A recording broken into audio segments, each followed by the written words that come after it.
Setuju, dan saya kan sempat dampingin polisi yang coba mengungkap bahwa di tempatnya dia dikondisikan oleh pimpinan polisi di tempatnya dia untuk memenangkan kelompoknya Jokowi waktu itu. Iya, dan Anda Dan si polisinya malah ditekan dan juga dilaporkan, dikenain proses hukum. Dan saya dengar Anda mau diajukan ke Mahkamah Konstitusi waktu itu sebagai saksi, tapi nggak jadi. Saya nggak mau. Karena hanya mendengar omongan. Satu, karena saya merasa bahwa timnya 02 nggak punya manajemen penanganan kasus yang baik. Oke. Yang kedua, yang pantas jadi saksi juga adalah si polisinya. Iya. Yang ketiga, saya juga punya sejumlah catatan terhadap beneficiary owner dari 02, itu si Prabowo. Saya punya sejumlah kesimpulan ya, yang menurut saya kesimpulan ini juga bisa digoyahkan gitu. Polisi itu karena situasi yang tidak profesional ini merebak luas dan harus kayak semacam ngerti tone atau kliknya, harus ngeklik dengan istana, akhirnya memunculkan sejumlah kesimpulan. Satu, polisi itu dalam penegakan hukum dia hanya akan bekerja kalau ada tiga, ada tekanan publik, disuruh sama atasannya, ya, dan main kekuasaan. Dalam beberapa kasus ada uangnya. Saya dulu pernah dilibatkan dalam satu tim di Mabes Polri, namanya reformasi birokrasi. Tapi memang terlalu ruwet akhirnya, karena bahannya tebel, melibatkan hampir semua pimpinan di Mabes Polri. Yang orang sipil dari luar polisinya cuma mungkin 3-4 orang. Tapi mau bergeraknya juga susah. Gitu. Tapi akhirnya nggak jalan. Gitu. Nah, sekarang ini isu besarnya adalah politisasi terhadap polisi itu sendiri. Dan saya tahu betul, saya ngobrol sama... Jadi politisasi from within sama from outside, ya kan? Iya, gangguan dan godaan dari luar juga besar.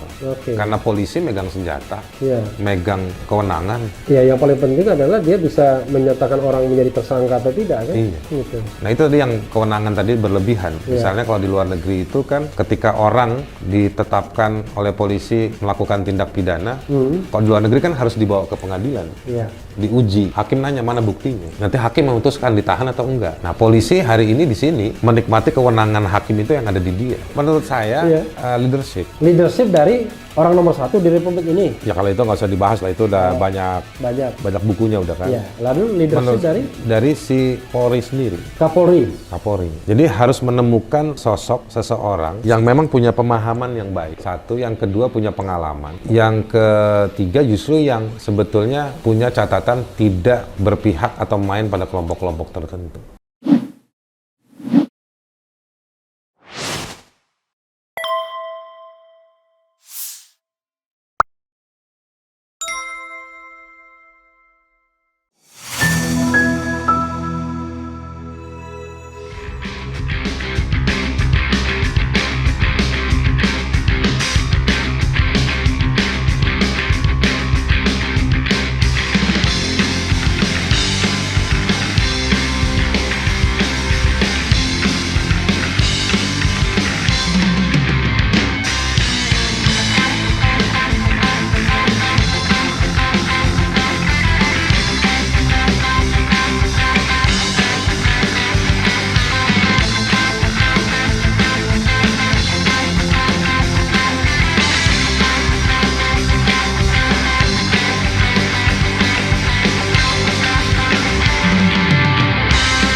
Setuju, dan saya kan sempat dampingin polisi yang coba mengungkap bahwa di tempatnya dia dikondisikan oleh pimpinan polisi di tempatnya dia untuk memenangkan kelompoknya Jokowi waktu itu. Iya, dan si polisinya malah ditekan dan juga dilaporkan, dikenain proses hukum. Dan saya dengar Anda mau diajukan ke Mahkamah Konstitusi waktu itu sebagai saksi, tapi nggak jadi. Saya nggak mau. karena hanya mendengar omongan. Satu, karena saya merasa bahwa timnya 02 nggak punya manajemen penanganan kasus yang baik. Oke. Yang kedua, yang pantas jadi saksi juga adalah si polisinya. Ya. Yang ketiga, saya juga punya sejumlah catatan terhadap beneficiary owner dari 02, yaitu si Prabowo. Oke. Beneficiary owner. Iya kan, BO-nya. Jadi menurut saya, ya saya nggak mau lah. Ya, tapi ya orang waktu itu kecewa juga bagaimana Anda bisa mengungkapkan sebuah fenomena ya. Banyak yang meyakini soal seperti itu, tapi susah sekali untuk membuktikannya akhirnya. Ya terus terang, Sobat Era sekalian, ini juga kan menjadi kegelisahan kita semua ya. Iya. Selain tadi soal kebebasan berpendapat, juga soal netralitas TNI Polri ya. Menurut Anda, apa ya yang sebaiknya dilakukan oleh polisi kita, oleh pemerintahan Jokowi, agar kita betul-betul memiliki polisi yang walaupun secara struktural dia di bawah seorang presiden, tapi dia bertindak independen tapi profesional. Independen, profesional, dan netral. Oke. Netral juga ya, independen dan profesional. Artinya gini lah, tidak melakukan kriminalisasi dan mengutamakan pendekatan perlindungan dan pengayoman masyarakat dalam setiap penyelesaian kasus. Sebetulnya jenderal-jenderal atau polisi-polisi yang kayak begitu banyak. Banyak, tapi nggak laku.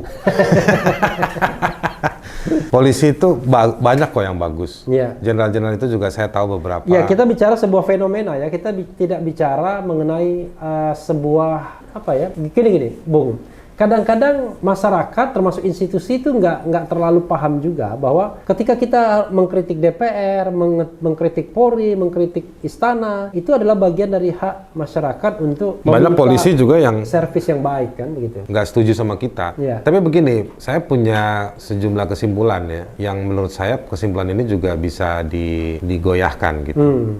Polisi itu karena situasi yang tidak profesional ini merebak luas dan harus kayak semacam ngerti tone atau kliknya, harus ngeklik dengan istana, akhirnya memunculkan sejumlah kesimpulan. Satu, polisi itu dalam penegakan hukum dia hanya akan bekerja kalau ada tiga, ada tekanan publik, Oke. Disuruh sama atasannya. Ya, dan sign kekuasaan. Dalam beberapa kasus ada uangnya. Oke. Jadi atasan itu bisa saja kekuasaan ya? Ya, kalau kasusnya sebesar apa atau sekecil apa, cukup sampai kekuasaan yang mana. Oke. Jadi seringkali kita ketemu dan sama... Dan Anda biasa menggunakan tekanan publik ya? Enggak. Dalam kerja saya belakangan ini, urusan sama polisi, saya ada beberapa yang muncul dengan lewat tekanan publik. Tapi itu bukan saya mengorganisir media atau publik untuk menekan, enggak. Tapi memang kasusnya punya magnitud di publik. Ya walaupun Anda nggak ngomong, tetap ada public interest-nya di situ ya. Ada public interest-nya. Tapi juga saya punya banyak kasus yang saya nggak pernah buka ke publik, atau memang saya nggak kasih ini ke publik. Ya. Dan saya masih bertahan untuk melawan atau mencoba komunikasi dengan polisi. Gitu. Kasusnya ngeri-ngeri juga. Tapi saya coba tetap bicara sama pimpinan-pimpinan polisi atau pimpinan di dalam otoritas yang nanganin kasus itu. Anda nggak diancam? Sesuatu yang tidak diharapkan terjadi. Tindakannya nggak melulu berupa ancaman. Ya, misalnya menghindar supaya nggak ngerespon. Oke. Penghindaran ya. Atau persuasi. Oke. Tapi persuasi masih saya bisa handle dalam rangka coba dialog, ini gimana nih gitu. Maksudnya, tapi nggak ngerti saya, persuasi untuk jangan lakukan itu dong, iya, Haris. Tapi kan kalau persuasi verbal kan nggak ada masalah. Tapi kalau ada... Kan ini bicara kewenangan toh? Iya. Kalau kewenangan, kita kadang-kadang bingung, ini apa tugasnya polisi jadi ngomongin kayak begini? Kan kadang-kadang begitu. Iya. Nah, tetapi ada juga sih, saya merasakan polisi yang profesional, baik. Oke. Cukup oke lah. Dan itu terjadi. Tapi ya di situ juga kasih gambaran ke saya bahwa di dalam polisi ini juga nggak solid. Ada rejim pendekatan tertentu. Ada kelompok yang memang pilihan tindakannya seperti ini. Dan akhirnya kesimpulannya lagi lebih abstrak, lebih tinggi lagi. Jadi kita nggak tahu sebetulnya bagaimana standar penanganan atau pelayanan di dalam polisi kepada seseorang atau satu kelompok dalam menangani masalah. Kan ada standar kasus seperti apa yang ditangani. Tetapi itu satu hal, tapi ketika ditangani, responnya, pelayanannya seperti apa juga kita nggak ngerti. Ya, sebenarnya paling nyata adalah ya Undang-Undang ITE itu ya. Siapa yang mengadu, siapa yang respons itu nggak standar gitu ya. Nggak termasuk standar. Juga tindak lanjutnya, ada yang langsung ditangkap, ada yang Betul. barangkali cuma ditanya-tanya dulu ya kan. Ada yang cuma saya dilihat dulu nih kalau dia ditindak nanti dia responnya seperti apa kayak gitu. Nah ini Atau testing the water bahasa canggihnya. testing the water. Nah jadi menurut saya memang polisi ini menarik. Ya. Dulu kita rame soal reformasi polisi. Ya. Saya dulu pernah dilibatkan dalam satu tim di Mabes Polri, namanya reformasi birokrasi. Oke. Tapi memang terlalu ruwet akhirnya, karena bahannya tebel, melibatkan hampir semua pimpinan di Mabes Polri. Ya. Yang orang sipil dari luar polisinya cuma mungkin 3-4 orang. Tapi mau bergeraknya juga susah. Oke. Gitu. Tapi akhirnya nggak jalan gitu. Nah, sekarang ini isu besarnya adalah politisasi terhadap polisi itu sendiri. Dan saya tahu betul, saya ngobrol sama Jadi politisasi from within sama from outside, ya kan? iya, gangguan dan godaan dari luar juga besar. Oke. Karena polisi megang senjata, Ya. megang kewenangan. Ya, yang paling penting adalah dia bisa menyatakan orang menjadi tersangka atau tidak, kan? Iya. Gitu. Nah itu tadi yang kewenangan tadi berlebihan. Misalnya kalau di luar negeri itu kan ketika orang ditetapkan oleh polisi melakukan tindak pidana, kalau di luar negeri kan harus dibawa ke pengadilan, Ya. diuji. Hakim nanya mana buktinya. Nanti hakim memutuskan ditahan atau enggak. Ya. Nah polisi hari ini di sini menikmati kewenangan hakim itu yang ada di dia. Dia bisa subjektif ya. Iya. Anda bisa dinyatakan sebagai tersangka, langsung diciduk, langsung ditangkap Iya. gitu. Yang nguji mereka siapa? Iya. Wasidik atau pimpinannya. Tapi kan ada dalam satu atap yang sama. Tapi ada pra-peradilan kan? Ya, tapi kan orangnya ditahan dulu. Oke, sudah terjadi itu barang ya? Udah kejadian tuh barang, Iya. udah Ya minimal 1 minggu 2 minggu sudah kena duluan karena Iya. proses pra-peradilan kan juga ya 1 minggu 2 minggu. Sekarang kalau ada orang di desa di pulau pulau kecil mau Ya. nyari lawyer seorang Refli Harun susah. Ya seperti Buton sama yang itu. Gimana nasibnya sekarang? Yang mana nih? Yang Buton, Ruslan Buton. Oke, Nah, saya nggak tahu nasibnya gimana. Kayaknya sudah diadili kayaknya. Ya dia diadili. dia Tapi dia itu pelaku penyiksaan juga tuh. Iya. ya tapi itu another story kan. Kadang-kadang Teman-teman Kontras itu ngurusin kasus ya. orang yang disiksa sampai mati, pelakunya si orang itu. Oke. Ya tapi Itu dia makanya tadi tuh. Kita kan jadi nggak kasus, itu kasus lain kan. kasus lain. Jadi gini, ada praktek kekerasan yang gagal dicegah dan akhirnya pelakunya melakukan sesuatu yang kemudian dibilang melakukan kesalahan. Concern teman-teman di Kontras begini loh, kenapa kok ditahan pas lagi dia ngeritik? Iya, iya, iya. Tapi ketika dia melakukan penyiksaan dia nggak ditahan. Oke. Itu karena penegakan hukum nggak bisa lurus. Oke. Gitu. Terlalu memilih.